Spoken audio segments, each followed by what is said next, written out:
Halo semuanya, perkenalkan nama lengkap saya Crescentia Apriliani Jula dengan NIM 2407010065. Jadi pada hari ini saya akan menjelaskan terkait dengan teori difusi inovasi. Teori difusi inovasi adalah konsep yang menjelaskan bagaimana, mengapa, dan pada tingkat apa inovasi baru, baik berupa ide, produk, atau teknologi disebarkan dan diadopsi dalam satu masyarakat. Teori ini pertama kali dikembangkan oleh Evans M. Rogers pada tahun 1962. Baik, yang selanjutnya adalah tahap proses adopsi inovasi. Proses adopsi inovasi terdiri dari 5 tahap. Yang pertama adalah pengetahuan, di mana individu sudah mengetahui adanya inovasi. Yang kedua adalah persuasi. Individu membentuk sikap terhadap inovasi tersebut. Yang ketiga adalah keputusan, di mana individu memutuskan untuk mengadopsi atau menolak inovasi. Yang keempat adalah implementasi, di mana individu sudah mulai menggunakan inovasi. Kelima adalah konfirmasi, di mana individu mencari penguatan atau keputusan mereka dan menggunakan inovasi tersebut. Baik, selanjutnya adalah kategori adoptor inovasi. Individu dalam masyarakat dikategorikan berdasarkan kecepatan mereka dalam mengadopsi inovasi. Yang pertama adalah innovators. Ini sebesar 2,5%. Ini termasuk dalam orang-orang yang pertama kali mencoba inovasi. Yang kedua adalah early adopters. Ini sebesar 13,5%. Ini termasuk ke dalam pemimpin opini yang cepat mengadopsi inovasi. Yang ketiga adalah early majority. Ini sebesar 34%.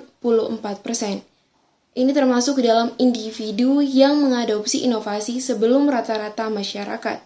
Yang keempat adalah late majority, itu sebesar 34%.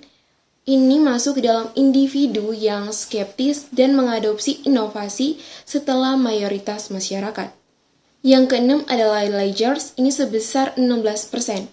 Individu yang paling lambat mengadopsi inovasi seringkali karena tradisi atau ketidakpercayaan terhadap suatu perubahan. Baik, yang selanjutnya adalah faktor-faktor yang mempengaruhi difusi inovasi.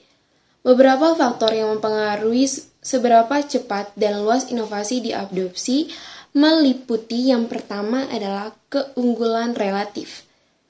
Sejauh mana inovasi dianggap lebih baik daripada ide atau produk sebelumnya. Yang kedua adalah kompatibilitas. Ini sejauh mana inovasi sesuai dengan nilai, pengalaman, dan kebutuhan potensial adopter. Yang ketiga adalah kompleksitas, di mana ini tingkat kesulitan untuk memahami dan menggunakan inovasi. Selanjutnya adalah kemampuan untuk dicoba.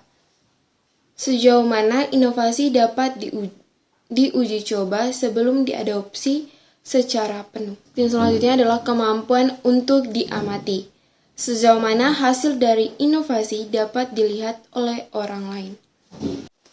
Baik, yang selanjutnya adalah contoh penerapan teori difusi inovasi yang saya ambil dari jurnal penerapan teori difusi inovasi dalam community agent, kisah pengelolaan limbah ranjungan dari Indramayu.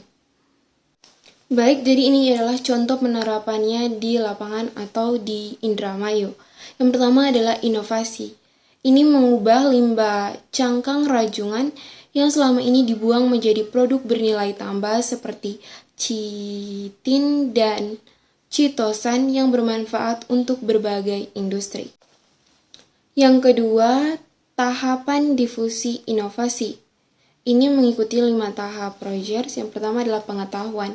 Masyarakat diberi informasi tentang manfaat pengelolaan limbah ranjungan. Yang kedua adalah persuasi.